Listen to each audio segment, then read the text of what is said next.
നോക്കാം ഇന്നത്തെ പ്രധാന പോയിന്റുകൾ.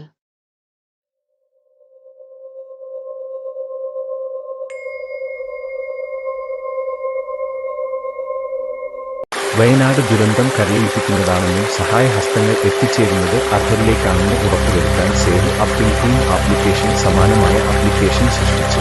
സഹായം നൽകുന്നവരുടെയും സ്വീകരിക്കുന്നവരുടെയും വിവരങ്ങൾ കേരളത്തിലെ മുഴുവൻ ജനങ്ങൾക്കും ലഭ്യമാക്കണമെന്നും റഹീസ് അബൂട്ടി പ്രസ്താവനയിലൂടെ നേതാക്കളോടും സന്നദ്ധ പ്രവർത്തകരോടും ആവശ്യപ്പെട്ടു.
أني بذلك حزت غنى فوجدت أني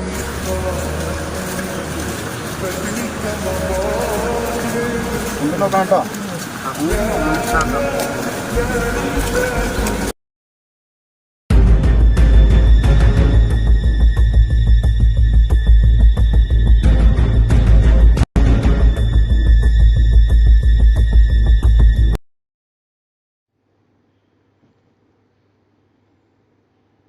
നാം നമ്മുടെ നാട്ടിലെ വ്യാപാരി വ്യവസായികളോട് കൃതജ്ഞതയോടെ പെരുമാറണം. വയനാട് ഉരുൾപൊട്ടലുണ്ടായപ്പോൾ സഹായിക്കാൻ ആമസോൺ വന്നില്ല, ഫ്ലിപ്കാർട്ട് വന്നില്ല, സ്വിഗ്ഗി വന്നില്ല.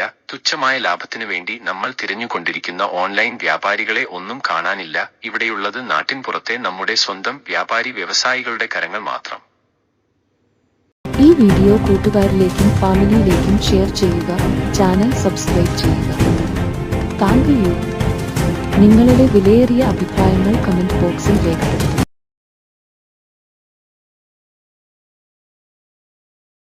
Thanks for watching.